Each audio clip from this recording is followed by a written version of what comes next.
my God, as ek in eerbied wonder en al u werke elke dag aanskou. Die son en maan, die aarde, sterre, wolke, hoe u dit elke dag so onderhou. Ek sien die veld, die bosse, berge, vlaktes, ek hoor hoe vlei. Goeiemôre aan almal. Baie welkom hier by ons kerkgebou.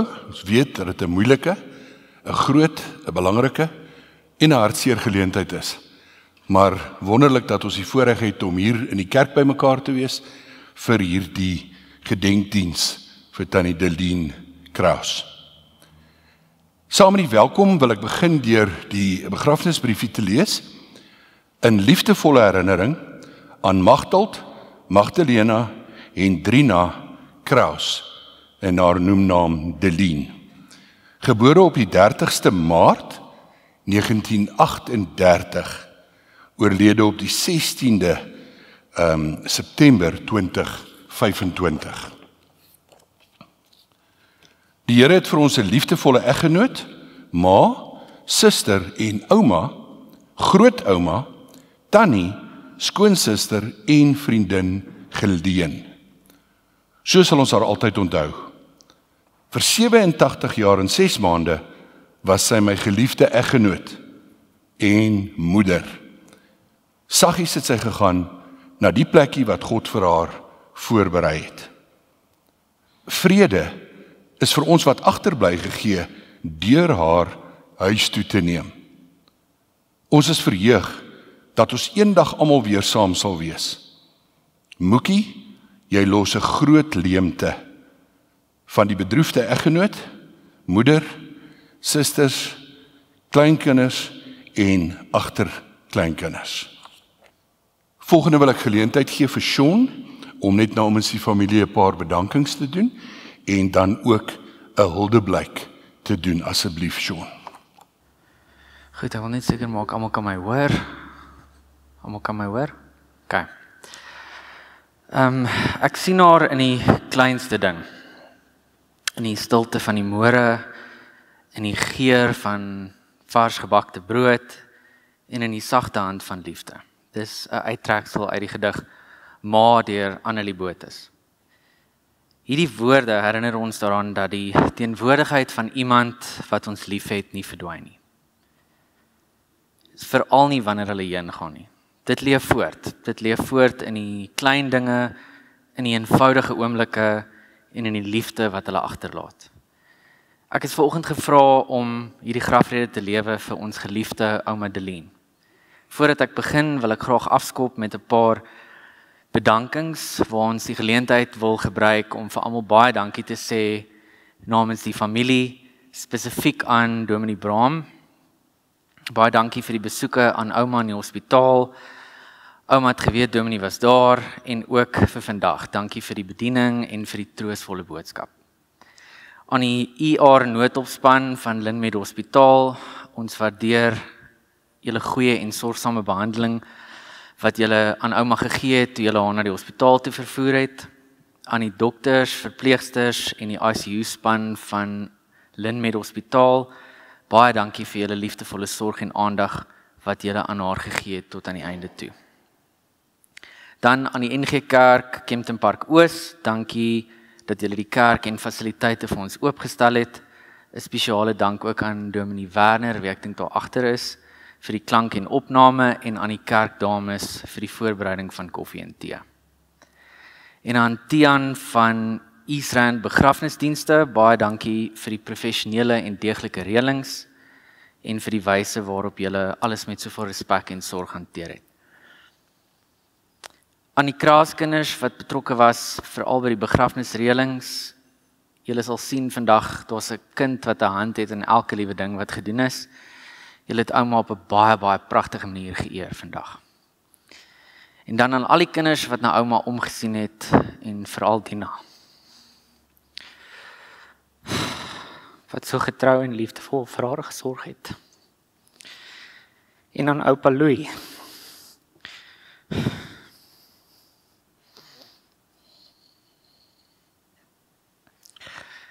Dankie dat jy ouma so mooi tot op die einde lief gehad het. Julle huwelik en julle liefde vir mekaar was 'n getuienis van trou. So ek wil afskop deur eerstens te gesels oor wie ouma Adeline was. As ek aan ouma Adeline dink, lag ek en staan in verwondering oor soveel herinneringe wat ek oor die jare van haar onthou. Sy was 'n toegewyde vrou aan oupa Louis, 'n ma van 7 kinders, 'n rol wat sy met onwrikbare liefde, deursettingsvermoë en geloof vervul het. Haar liefde vir haar 7 kinders, haar broers en haar susters en later haar kleinkinders en agterkleinkinders, te veel om te tel, was diep en eg. Sy het nie altyd nodig gehad om dit in woorde te sê nie. Haar teenwoordigheid het mens altyd laat voel asof sy wil seker maak dat sy weet waar jy is en dat jy veilig is. Sy was inderdaad die hart van die huis en die hoof van hierdie gesin. Nie omdat sy haar plek ingeëis het nie, maar omdat haar liefde vir almal om haar getrek het. Ek sal haar onthou as die ouma wat gedroom het oor blomme en berge en haar liefde vir etlike lande oor die wêreld. Haar hande wat altyd so na chick skoonmiddels geryk het en haar sondagmiddag eetes en haar eenkants kindersessies wat sy met almal so nou en dan gehad het. Sy was 'n kwaai en 'n baie robuuste vrou en sy het skerp kante gehad. Maar daar was 'n ondenkbare liefde vir haar geliefdes wat sy agter daai gordyn weggesteek het. Sy het nie gekies om 'n lewe van gemak te hê nie. Sy het 'n lewe van diensbaarheid gehad aan haar man, aan haar kinders en aan haar kleinkinders. In die stil dinge, in die daaglikse opofferings, in haar konstante gebede, dit is waar haar krag lê het. Dan moet 'n mens jouself vra, wat wil jy onthou van ouma Adeline? Elkeen van ons dra unieke herinneringe van haar, of sy 'n ma was, of sy 'n ouma was, of sy 'n skoonma was, wie ook al sy was vir jou. Miskien onthou jy haar lag, of hoe haar oë geblink het as sy van iets of iemand gepraat het, of met jou gepraat het. Miskien was dit iets spesifieks wat sy vir jou gemaak het, of wanneer sy jou na toe uitgereik het om seker te maak dat jy okay is, of veilig is. Wat ook al jou herinnering van haar is vandag, hou vas daaraan. Dit is hoe jy haar nalatenskap lewendig hou. Sy het nie net 'n familie grootgemaak nie. Sy het 'n nalatenskap geplant in jou en in my. En elkeen van ons dra dit nou verder. Jy sal vandag kan sien in hierdie pamfletjie waar jy die boodskappe kan lees van familielede en ek is seker hierna sal daar nog boodskappe gedeel word van familielede en vriende wat ag lief was vir ouma Adeline.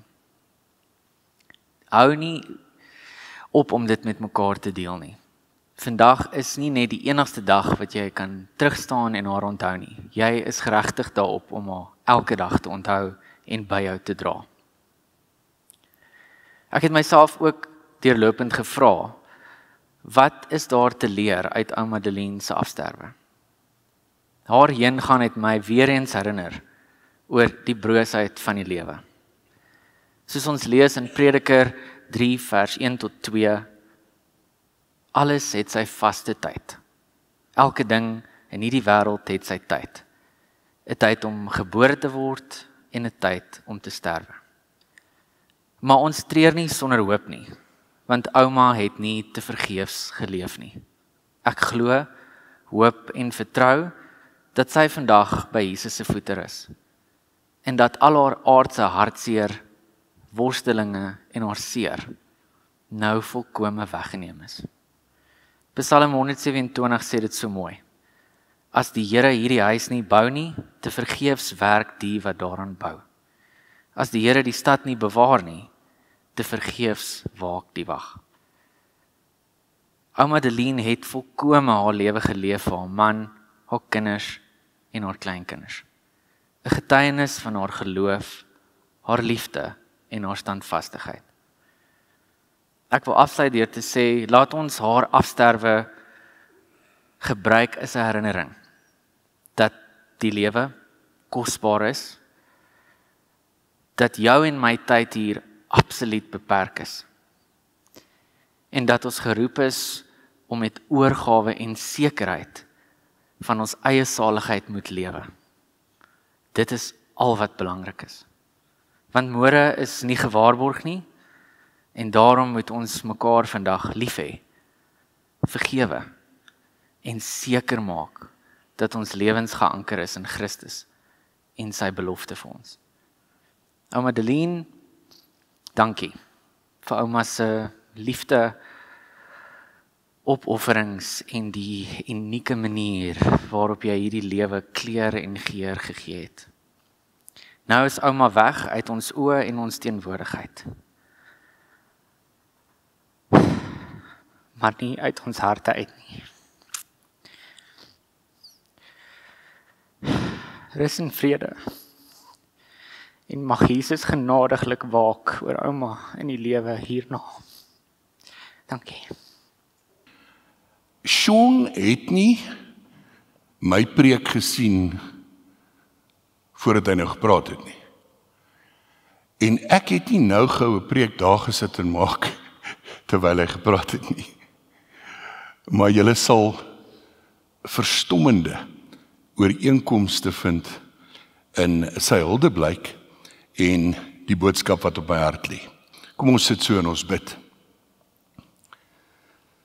Here, as ons bid, begin ons met die groot dankie vir 'n kosbare lewe.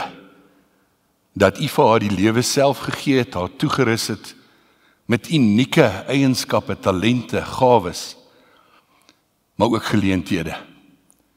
En dat sy die geleenthede kon aangryp en voluit kon leef. Dankie vir 'n vol, 'n mooi en 'n betekenisvolle lewe, wat 'n wesenlike verskil maak in soveel ander mense se lewens. Al die eer daarvoor kom aan U toe. Here, dan saam met ons groot dankbaarheid natuurlik die behoefte aan troos. Daar is geweldige troos in om te weet dat sy nie langer in die hospitaal hoef te gewees het nie langer op 'n manier hoef te gelei het nie. Maar aan die ander kant is die finaliteit van die dood so groot en so diep, dat ons weet, hulle elkeen sit ook met hulle seer en hulle verlange na. Kom deur U woord en deur U Gees en gee vir ons 'n troostboodskap asseblief. Amen. Geliefdes, dan gaan ons staan. Die woorde sal op die skerm verskyn. Ons gaan sing, O Heer my God, hoe groot is U. Ons sing die eerste en die tweede strofes, ook 'n pragtige erkenning van God se skepping in hierdie mooi lied. Kom ons staan.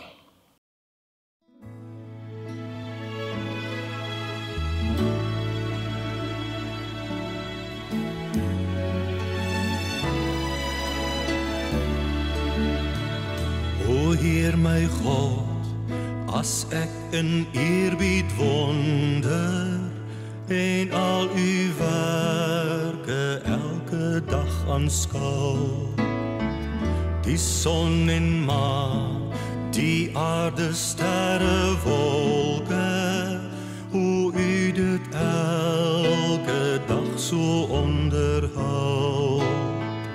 Ek sien die veld, die bosse, berge, vlaktes. Ek hoor hoe fluister grasse, stroom en wind. O Heer, U sorg vir klein, vir groot, vir alles. En U sorg dag na dag vir my, U kind. Dan moet ek juig my redder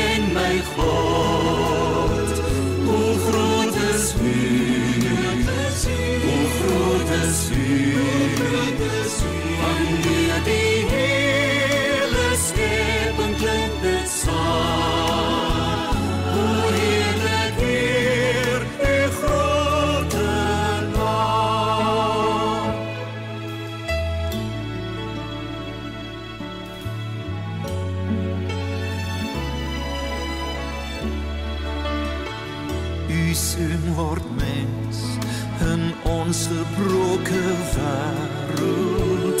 Kom vestig hy sy koningsheerskappy. Hy maak weer heel wat sonde hier gebreek het. Hy bring weer hoop en redding ook vir my.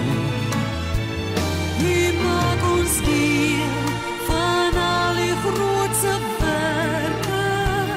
Hy laat ons bid, hier dat hy ryk mag word. En kom hy weer in heerlikheid op wolke. Maak hy volkomen met hy eiendom. Dan moet ek juig my Redder en my God. Hoe groot is U, hoe groot is U, wanneer die hele skepping klink dit saam. O heerlik Heer, U grote naam. Dan moet ek juig my Redder en my God. Hoe groot is U,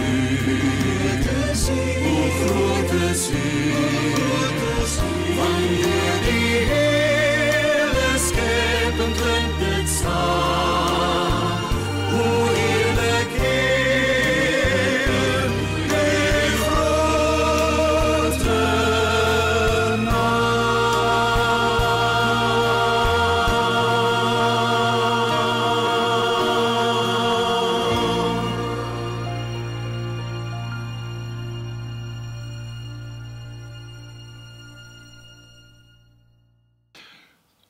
Ons skriflesing in die kerk is uit Psalm 90. Ek gaan net lees van vers 10 tot 17. Ons lewe maar 70 jaar. Of, as ons baie sterk is, 80. En die is vol swaar kry en leed. Dis gou verby. Ons vlieg na ons einde toe. Wie ken die krag van die toren beter as die dienaars? Wie ken die gramskap beter? Leer ons dae so gebruik, dat ons wysheid bekom. Hoe lank nog, Here, voordat U ons te hulp kom? Ontferm U tog oor ons. Skenk ons elke dag U liefde in oorvloed, dat ons lewe lank mag juig en bly wees. Soveel dae as die waarin U ons verdruk het, soveel jare as die waarin ons gelei het, gee ons soveel jare van blydskap. Laat U werk vir ons duidelik word en U grootheid vir ons kinders. Laat ons die goedheid van die Here ons God belewe. Hou die werk van ons hande in stand, ja, die werk van ons hande, hou dit in stand. Ek wil op grond van hierdie Psalm baie kortliks stil staan by 3 kernpunte. Ek weet op so 'n dag is dit nogal moeilik om te konsentreer. Die 3 punte waarby ek wil stil staan is heel eerste die kortstondigheid van ons aardse lewe. Die tweede punt, die belangrikheid van ons aardse lewe. En die derde punt, God se ontferming. Heel eerste oor die kortstondigheid van ons aardse lewe. Of ons dit nou al aan onsself erken het of nie. Dit is tog so dat ons omtrent almal 'n verwagting het dat ons baie oud sal word. En ons het 'n verwagting dat ons geliefdes baie oud sal word. Partykeer wil ons nie dink aan die moontlikheid dat hulle kan sterf nie. Ons wil maar net aangaan asof hulle altyd daar sal wees. Nou in Psalm 90, natuurlik 'n baie ou Psalm is, word daar verwys na 'n raamwerk van die lewe van 70 of 80 jaar. Ons leef maar 70 jaar, of as ons baie sterk is 80 jaar, en dit vlieg verby. Nou kom ons wees eerlik, in ons tyd het die verwagting, lewensverwagting, al meer aangeskuif na bokant 80 toe. na 90 of meer. Ek is baie keer verstom oor hoeveel mense 90 jaar oud en ouer is en nog relatief gesond is en nog fisies by die kerk kan wees. So dit is so dat ons het selfs 'n langer verwagting van ons eie en geliefdes se lewe as dit wat hier in Psalm 90 geskets word. So kom ons wees eerlik, selfs op 87 jaar kom ouma Deline se dood tog maar as 'n mate van 'n skok. Voordat sy die heupvervanging gehad het of die val en die gevolge daarna en so aan, was sy relatief sterk en gesond. En sou ons menslik gesproke gedink het dat sy nog 'n redelike lang lewensverwagting sal hê. En daarom moet ons rekening hou met die seer en die skok en die finaliteit van die dood. Dit is en bly moeilik. Kyk, julle sal self almal baie gou agterkom, as jy vir iemand vertel dat jou ma of jou ouma, of ouma grootjie in die geval oorlede is, dan is die eerste vraag gewoonlik, hoe oud was sy? En ek wil jou nou waarborg, as jy enigiets bo 80 sê, word jy hanteer met 'n soort van houding wat sê, weet jy, dis daarom 'n vol lewe en dis daarom nou nie. Dis eintlik okay, dis tyd, jy weet. En terwyl jy voel nie so in jou hart nie. Ek het direk terug met 'n ou te doen gehad het. Sy sê, "Bram, as nog een ou vir my sê, my pa het 'n vol lewe gehad, gaan ek iets oorkom." Want al is jou ouma maar 87, dis 'n verskriklike verlies. En dis 'n verlies wat betreur moet word. So wees maar versigtig om so bo oor die treur te probeer spring en net sê, ag weet jy, sy het al 'n vol lewe gehad en sy was oud en sy het gelei op die einde en ons is bly sy het verlos. Dit mag alles waar wees. Maar gun jouself om ook te treur. Ons tweede hoofpunt, die belangrikheid van ons aardse lewe. Of ek wil dit ook anders formuleer, die tweede fase van ons lewe.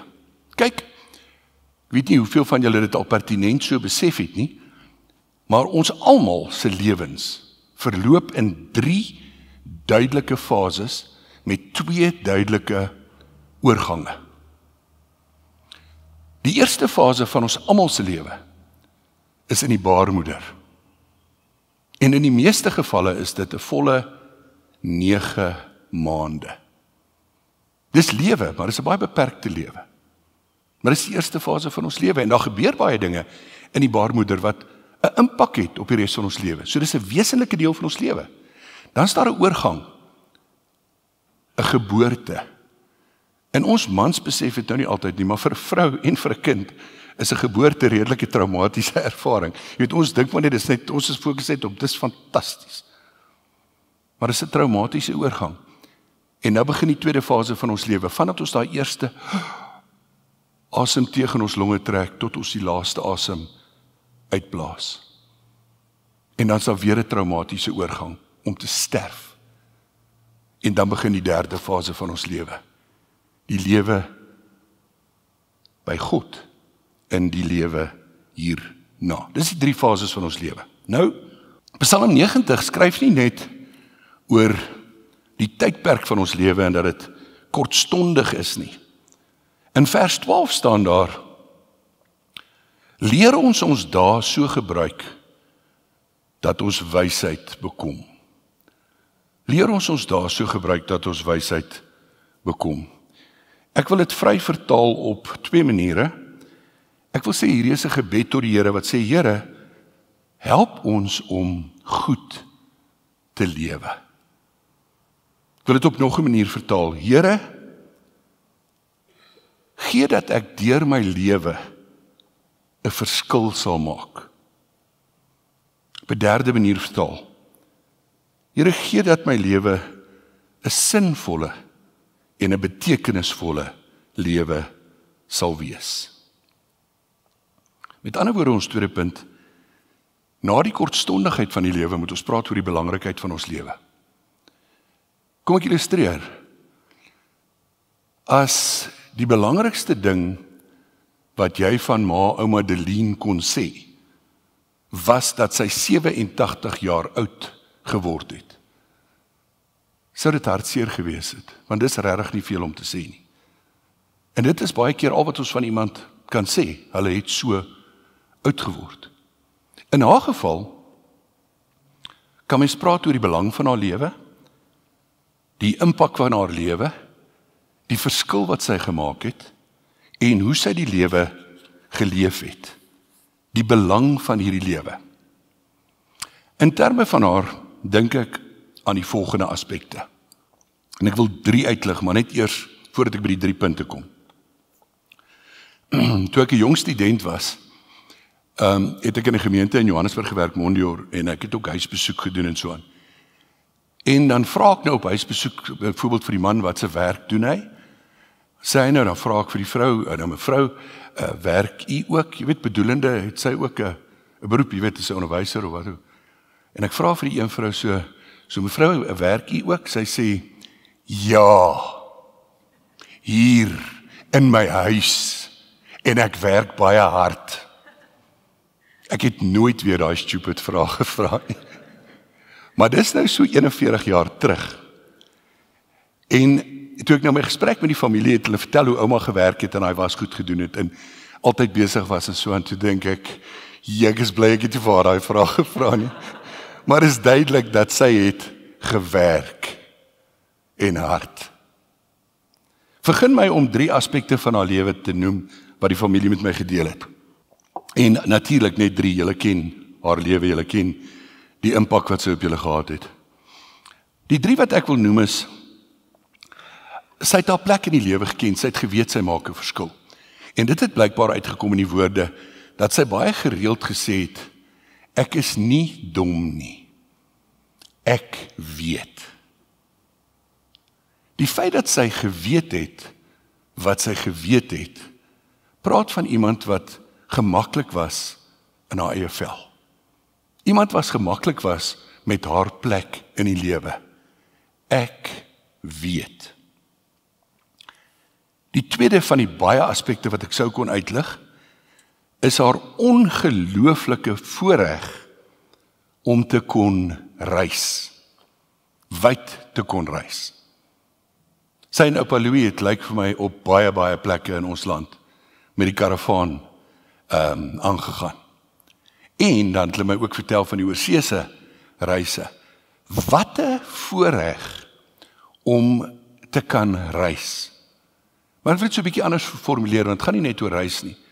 Wat 'n voorreg om so 'n groot deel van God se skepping te kon beleef.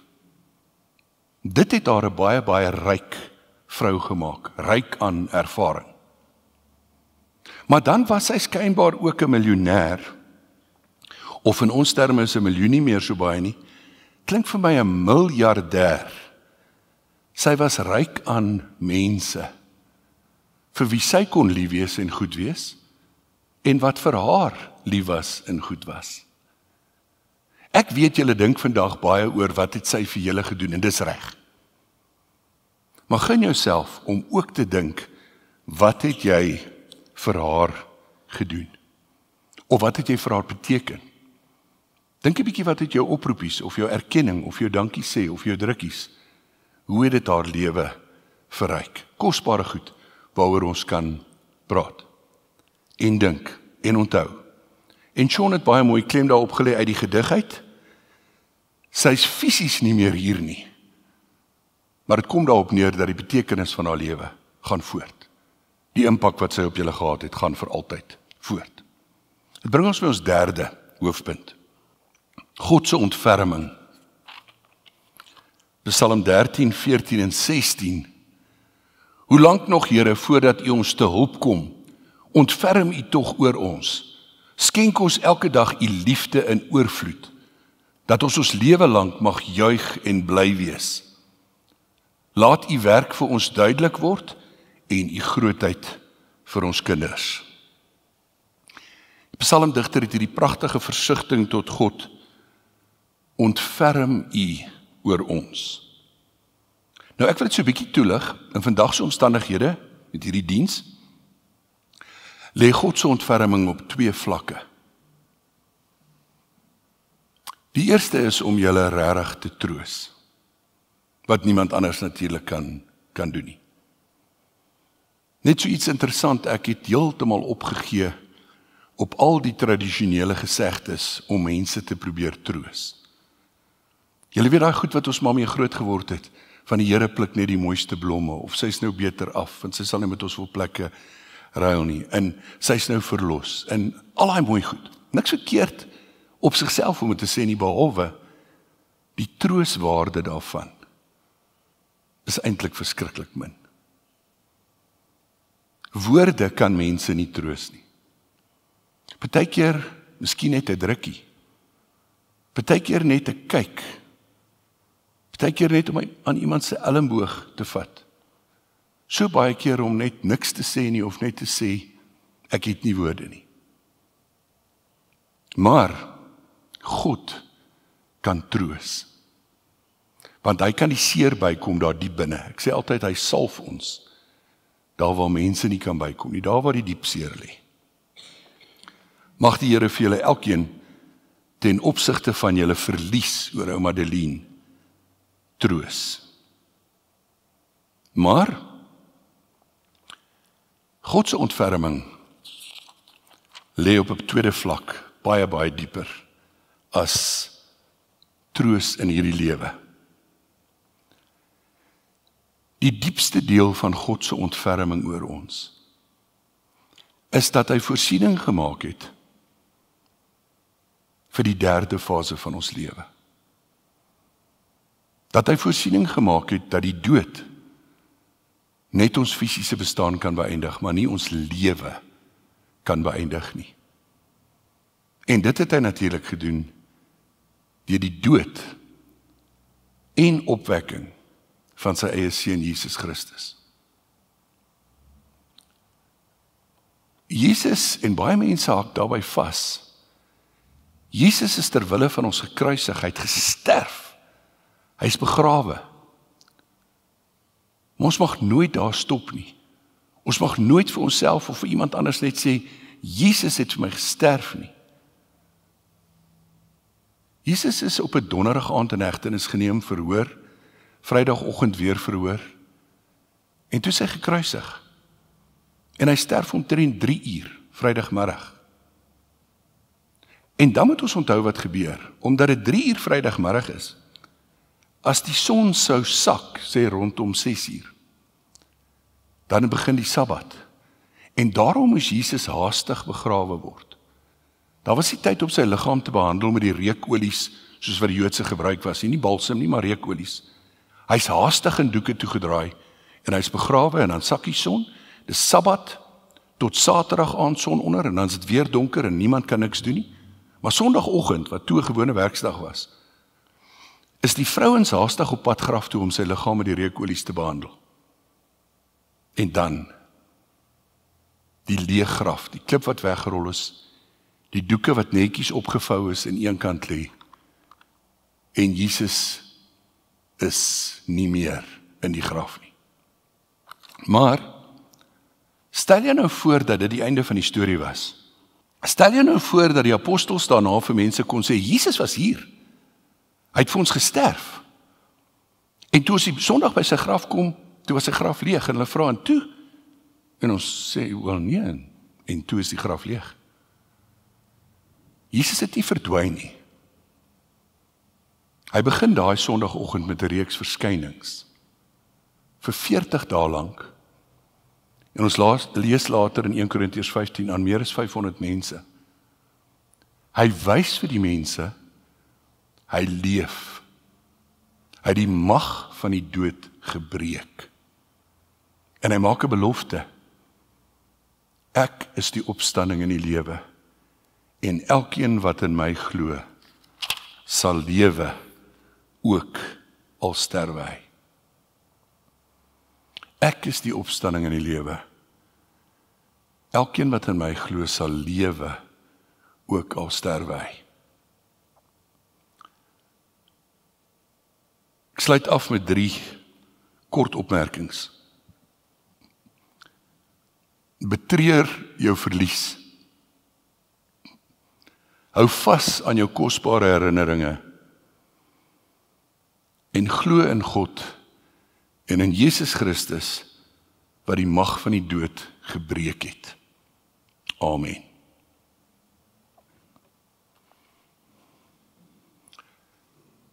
Vader, dankie vir u oorwinning, dat u Jesus die Seun met 'n magsdaad uit die dood opgewek het en vir ewig die greep van die dood op ons lewens gebreek het. Here Jesus, dankie vir u soenoffer. En Heilige Gees, dankie vir die woord, die getuienis wat behoue gebly het en op skrif gestel is, uiteindelik vir ons vertaal is en ons dit in ons eie taal kan lees. Maar ons bid ook vir die werking van u Gees om ons te oortuig van die waarheid. Dra elkeen van hierdie familie en vriende deur hulle tyd van rou. Seën hulle kosbare herinneringe. En gaan asseblief nou met ons, as ons daar na die graf toe gaan, ook vir daardie finale deel van die afskeid. Ons gebed is op grond van die soenverdienste van Jesus Christus, ons Verlosser. Amen. Die genade van die Here Jesus Christus, die liefde van God ons Vader en die vertroostende en versterkende teenwoordigheid van die Heilige Gees bly by elkeen van u. Amen.